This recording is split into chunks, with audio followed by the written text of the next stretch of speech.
चलिए, अंतिम कक्षा में हमने देखा कि छत्तीसगढ़ का नामकरण किस प्रकार हुआ। आज की कक्षा है छत्तीसगढ़ के गठन के बारे में कि छत्तीसगढ़ का गठन कैसे हुआ।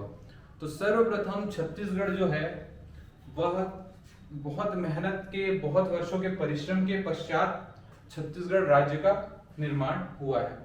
इसमें बहुतों की मेहनत लगी है, बहुतों ने बहुत वर्षों तक संघर्ष किए हैं। उसके पश्चात ही यह छत्तीसगढ़ अपने अस्तित्व में आ पाया है। तो छत्तीसगढ़ के बारे में बात करें तो छत्तीसगढ़ जो है सर्वप्रथम कहाँ था? मराठाओं के हिस्से में था, और मराठाओं के हिस्सों में था जिसे 1854 में डलहौजी ने हड़प नीति के तहत अपने क्षेत्र में मिला लिया। ठीक, परिणाम स्वरूप क्या हुआ? नागपुर भी जो था वो ब्रिटिश क्षेत्र में चला गया और संपूर्ण छत्तीसगढ़ जो था वो ब्रिटिश क्षेत्र में चला गया। अच्छा, ब्रिटिश क्षेत्र में जाने के पश्चात 1861 में ब्रिटिशर्स ने अपने हिसाब से वहां पर पूरा का पूरा फेरबदल किया। जब फेरबदल किया तब क्या हुआ? सेंट्रल प्रोविंस एवं मध्य प्रांत की स्थापना की गई। ठीक, और स्थापना करने के पश्चात उसकी राजधानी नागपुर को बनाई गई। ठीक, ये पूरी घटनाक्रम कब की है? 1861 में। अच्छा, 1861 में जब सेंट्रल प्रोविंस एवं बरार की स्थापना की जाती है तब छत्तीसगढ़ में 3 जिलों का निर्माण किया जाता है। एक जिला हुआ करता था रायपुर, दूसरा बिलासपुर, तीसरा संबलपुर। ठीक, रायपुर, बिलासपुर और संबलपुर, इन 3 जिलों के साथ छत्तीसगढ़ की स्थापना हो गई। स्थापना उस समय नहीं हुई थी, लेकिन ऐसे कहा जाए कि छत्तीसगढ़ का थोड़ा थोड़ा अस्तित्व बनना 1861 में शुरू हो चुका था। फिर 1862 में छत्तीसगढ़ को संभाग का दर्जा दिया गया। कब दिया गया? 1862 में छत्तीसगढ़ को संभाग का दर्जा दे दिया गया, और इसका मुख्यालय कहां बनाया गया? रायपुर को बनाया गया। ठीक, रायपुर को बनाने के पश्चात ये क्षेत्र अब थोड़ा थोड़ा इसकी मानचित्र दिखने लगी थी। ठीक, उसके पश्चात होता क्या है? 1905 में बंगाल विभाजन होता है। जब बंगाल विभाजन हुआ तो बंगाल विभाजन जब हुआ तब जो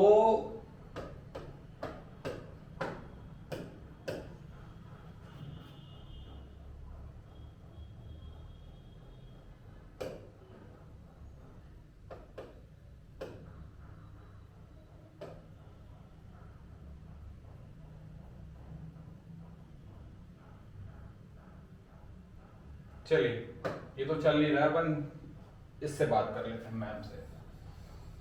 ये टेंटेटिव एक छत्तीसगढ़ का मैप है, इस प्रकार का कुछ। तो जब बंगाल विभाजन हुआ तब यहां से हमारा संबलपुर भी जुड़ा हुआ था। ठीक, बंगाल विभाजन के समय में ये वाला क्षेत्र जो है इसे दे दिया गया बंगाल को। ठीक, और बंगाल से 5 क्षेत्र हमने लिए उत्तर के, और उनका नाम था पहला कोरिया, दूसरा चांगबखार,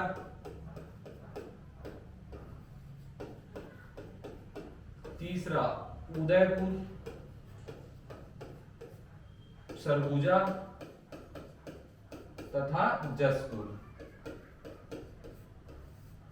ये 5 क्षेत्र हमारे हिस्से आए और हमने संबलपुर को दे दिया। और अब देखिए 1905 के पश्चात जो स्थिति बनती है, अब थोड़ी जो छत्तीसगढ़ है वह अपना आकृति लेना प्रारंभ कर चुका था। तभी उसके पश्चात 1918 में जो पंडित सुंदरलाल शर्मा ने छत्तीसगढ़ को रेखांकित किया अपने, इसीलिए उन्हें प्रथम स्वप्नदृष्टा कहा जाता है। ठीक, स्वतंत्रता के समय छत्तीसगढ़ क्षेत्र सेंट्रल प्रोविंस में बरार का भाग था, देखा है हमने। ठीक, 1948 में छत्तीसगढ़ के प्रमुख 14 रियासतों का विलय भारत में कर लिया गया। छत्तीसगढ़ जब आजाद हुआ उस समय छत्तीसगढ़ में लगभग 14 रियासतें थी। गढ़ अलग है, रियासत अलग है। तो 14 रियासतों का विलय कहां किया गया?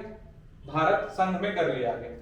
अब भारत संघ में करने के पश्चात रियासतों को तो मिलाया गया, लेकिन जब बढ़ाया गया तो एक छत्तीसगढ़ नाम का अलग से क्षेत्र प्राप्त हुआ सबको मिलाने के पश्चात। ठीक, उसी के पश्चात की घटना है, लगभग 48 के 5 वर्षों बाद 1953 में 22 दिसंबर 1953 को फजल अली की अध्यक्षता में राज्य पुनर्गठन आयोग की स्थापना हुई। ठीक, कौन सी तिथि? 22 दिसंबर 1953। उनके सुझाव में राज्य का पुनर्गठन हुआ और 1 नवंबर 1956 को मध्य प्रदेश को नवनिर्मित राज्य का दर्जा देकर स्थापित किया गया और छत्तीसगढ़ जो था वह नवनिर्मित तत्कालीन नवनिर्मित मध्य प्रदेश का हिस्सा हुआ करता था। ठीक, और लगभग 44 वर्ष तक छत्तीसगढ़ मध्य प्रदेश के साथ रहने के पश्चात 1 नवंबर सन 2000 को मध्य प्रदेश से पृथक होकर छत्तीसगढ़ अपने असली अस्तित्व में आता है। ठीक, ये तो हो गई यहां तक की कहानी। अब देखते हैं कि फिर क्या हुआ। पृथक राज्य की संकल्पना छत्तीसगढ़ में स्वतंत्रता आंदोलन के साथ ही विकसित हुई। 1918 में छत्तीसगढ़ राज्य की प्रथम कल्पना पंडित सुंदरलाल शर्मा ने की। ठीक बात। छत्तीसगढ़ को पृथक राज्य बनाने की मांग के लिए 1956 में छत्तीसगढ़ महासभा का आयोजन किया गया तथा 1967 में राज्यसभा सदस्य खूबचंद बघेल ने इसे जन आंदोलन का रूप देते हुए छत्तीसगढ़ भारतीय संघ नहीं है, यह भातृ संघ है। क्या है? भातृ संघ।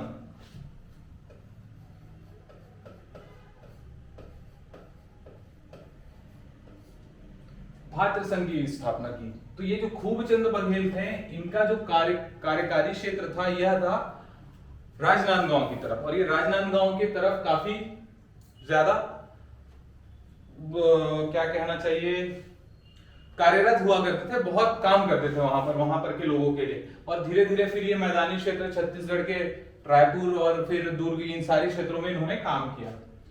अब कैसे इसका प्रस्ताव पारित हुआ, कहां कहां किसने किया, ये देखते हैं। 1998 में संसद में राष्ट्रपति के अभिभाषण में जो छत्तीसगढ़ है उसे राज्य बनाने की प्रतिबद्धता व्यक्त की गई। अभिभाषण में वित्त क्षेत्र, ये गलत है, छत्तीसगढ़ क्षेत्र को राज्य बनाने की प्रतिबद्धता व्यक्त की गई।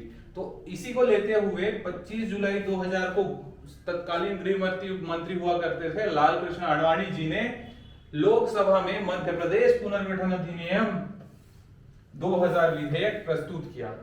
25 जुलाई को यह प्रस्तुत हुआ, 31 जुलाई को यह लोकसभा से पारित कर दिया गया, फिर 9 अगस्त को विधेयक को राज्यसभा से पारित कर दिया गया और तत्कालीन राष्ट्रपति हुआ करते थे KR नारायणन, उनके हस्ताक्षर से 25 अगस्त 2000 को इसे राजपत्र में प्रकाशित भी कर दिया गया और अंततः 1 नवंबर सन 2000 को छत्तीसगढ़ जो है वह मध्य प्रदेश से अलग होकर छत्तीसगढ़ देश का 26वां राज्य बना। यह भी प्रश्न पूछा जाता है कि छत्तीसगढ़ कौन सा नंबर का राज्य बना, तो 26वां राज्य बना।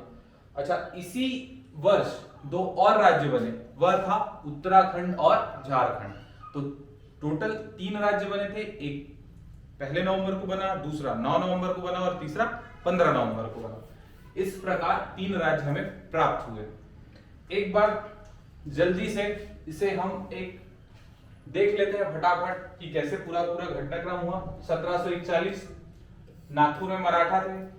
ठीक, नागपुर के मराठा में कौन था? रघुजी प्रथम वहां पर था। उसने अपने सेनापति किसे? भास्कर पंत को भेजा। कहां? उड़ीसा के अभियान के लिए। जब उन्होंने भेजा भास्कर पंत को तब जब वो आगे बढ़ रहे थे तो उन्हें मिला रतनपुर राज्य। जब रतनपुर राज्य उन्हें मिला तो उन्होंने रतनपुर राज्य के तत्कालीन राजा रघुनाथ सिंह या रघुनाथ राव को पराजित करके रतनपुर वाले क्षेत्र को अपने हिस्से में मिला लिया। तभी 1741 से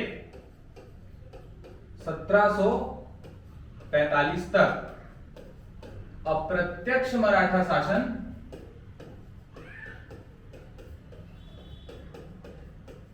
सीजी में रहा। ठीक, उसके बाद 1854 डलहौजी की हड़प नीति के द्वारा छत्तीसगढ़ को क्या पूरे के पूरे मराठा साम्राज्य को शामिल कर लिया गया ब्रिटिश साम्राज्य में, तो छत्तीसगढ़ कहां से बचेगा? छत्तीसगढ़ भी चला गया। कहां चला गया? ब्रिटिश साम्राज्य में। कब गया? 1854 में। 1854 में ब्रिटिश राज्य में जाने के बाद ब्रिटिशर्स ने अपने सुविधाओं को बढ़ाने के लिए उन्होंने राज्य का पुनर्गठन किया। तो उन्होंने सेंट्रल प्रोविंस एवं बरार की स्थापना की। उसमें क्या किया? छत्तीसगढ़ क्षेत्र को शामिल कर लिया गया, जिसकी राजधानी किसे बना दी गई? नागपुर बना दी गई। और साथ ही साथ 3 जिलों का निर्माण किया गया। 3 जिले कौन कौन से? रायपुर, बिलासपुर तथा संबलपुर। ठीक। 1905 में हुआ क्या? 1905 में हुआ बंगाल विभाजन। बंगाल विभाजन में हुआ क्या? संबलपुर को हमने दे दिया किसे? बंगाल को। और हमारे पास क्या आया?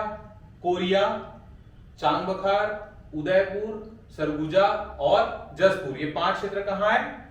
छत्तीसगढ़ में मिल गए। ठीक। 1918 में पृथक छत्तीसगढ़ के स्वप्नदृष्टा के द्वारा छत्तीसगढ़ की रूपरेखा प्रस्तुत की गई। तो 1918 में जो स्वप्नदृष्टा और कोई नहीं थे, ये थे पंडित सुंदरलाल शर्मा। पंडित सुंदर लाल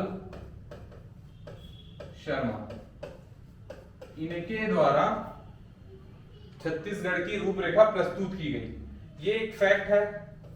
1924 में रायपुर जिला परिषद द्वारा संकल्प पारित कर पृथक राज्य की मांग की गई। जान लीजिए, काम आ गया तो। और अंततः 1947 में स्वतंत्रता के समय छत्तीसगढ़ जो था वो किसका भाग था? सेंट्रल प्रोविंस एवं बरार का भाग था। ठीक। 1953 में हुआ फजल अली की अध्यक्षता में राज्य पुनर्गठन आयोग की स्थापना। उसी के तहत 1956 में महाभारत मध्य प्रदेश राज्य की स्थापना की गई। ठीक। फिर 1956 में खूबचंद बघेल 28 जनवरी 1956 को छत्तीसगढ़ महासभा का गठन राजनांदगांव में किया। 1956 में मध्य प्रदेश राज्य की स्थापना, छत्तीसगढ़ इसमें शामिल। ठीक है। 1967 नवीन छत्तीसगढ़ राज्य की स्थापना हेतु खूबचंद बघेल द्वारा छत्तीसगढ़ भातृ संघ की स्थापना की गई। देख लिया है हम लोगों ने। 1995 छत्तीसगढ़ राज्य निर्माण हेतु छत्तीसगढ़ अस्मिता संस्थान की स्थापना की गई। इंपॉर्टेंट है, याद रखिए। छत्तीसगढ़ राज्य निर्माण के लिए छत्तीसगढ़ अस्मिता संघ की स्थापना कब की गई? तो आप ये वर्ष ध्यान में रखें, 2000। फिर जो 25 जुलाई को लाल कृष्ण आडवाणी जी ने 25 जुलाई को गृह मंत्री लाल कृष्ण आडवाणी जी ने छत्तीसगढ़ राज्य स्थापना के लिए मध्य प्रदेश पुनर्गठन विधेयक 2000 प्रस्तुत किया। ठीक। 9 अगस्त को इसे राज्यसभा में पारित कर दिया गया। 25 अगस्त को के.आर. नारायणन के द्वारा हस्ताक्षरित होकर यह जो विधेयक है वह किसके लिए चला गया? सिग्नेचर होने के लिए चला गया, अधिनियम बनने के लिए चला गया। और अंततः 1 नवंबर सन 2000 को जो छत्तीसगढ़ है वह एक स्वतंत्र राज्य के रूप में अस्तित्व में आया। ठीक। अब जो मध्य प्रदेश राज्य पुनर्गठन अधिनियम बना था उसके अनुसार छत्तीसगढ़ कितने भागों को और क्या क्या लेकर अलग हुआ, कौन सा हिस्सा अलग हुआ, यह भी ध्यान रखने योग्य बातें हैं, क्योंकि परीक्षाओं में यही कहीं से प्रश्न आ जाते हैं। ठीक। तो पहला प्रश्न तो यही बनता है कि मध्य प्रदेश का कौन से दिशा का हिस्सा अलग होकर छत्तीसगढ़ बना? तो कौन सा हिस्सा अलग होकर छत्तीसगढ़ बना? दक्षिण पूर्वी भाग। दक्षिण पूर्वी भाग अलग होकर क्या बना? छत्तीसगढ़ बना। कब बना? 1 नवंबर 2000 को बना। क्या क्या लेकर अलग हुआ? तो पहला क्षेत्रफल, 30% क्षेत्रफल लिया। 26% पूरे मध्य प्रदेश का 26% जनसंख्या लिया। 3 संभाग के साथ अलग हुआ। 16 जिले थे, उनमें तहसीलों की संख्या 96 थी और विकास खंड थे 146। तो इतना कुछ लेकर छत्तीसगढ़ जो है वह मध्य प्रदेश से पृथक हुआ। ठीक। अंत में देखते हैं कि जब मध्य प्रदेश से छत्तीसगढ़ अलग हुआ तब 3 संभाग थे, रायपुर संभाग, बिलासपुर संभाग, बस्तर संभाग। इन तीनों संभाग में कौन कौन से जिले थे सन 2000 में, इसे देखते हैं। ठीक। रायपुर संभाग में 6 जिले थे। कौन कौन से? रायपुर, धमतरी, महासमुंद, दुर्ग, राजनांदगांव, कवर्धा। ठीक, अगर मैं ये छत्तीसगढ़ का मैप बनाऊं,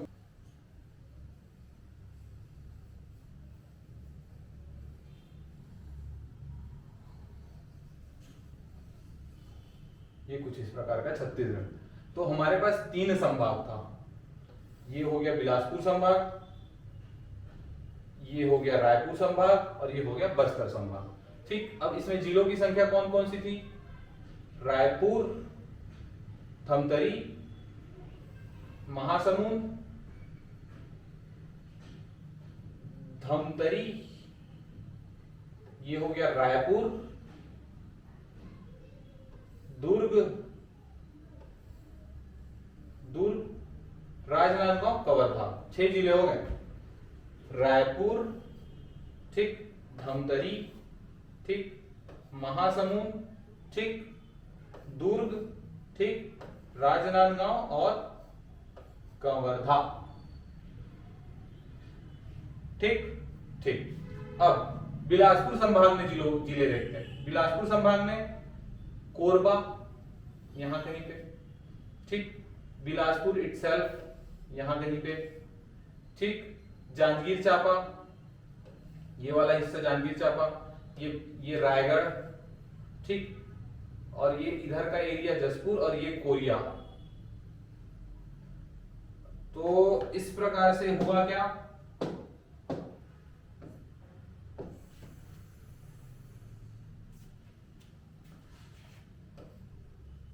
ठीक, हो गए यहां पर के 6 जिले, 1 2 3 4 5 6 7, टोटल 7 जिले कहां? बिलासपुर संभाग में, और बस्तर संभाग में 3। कौन कौन सा? कांकेर,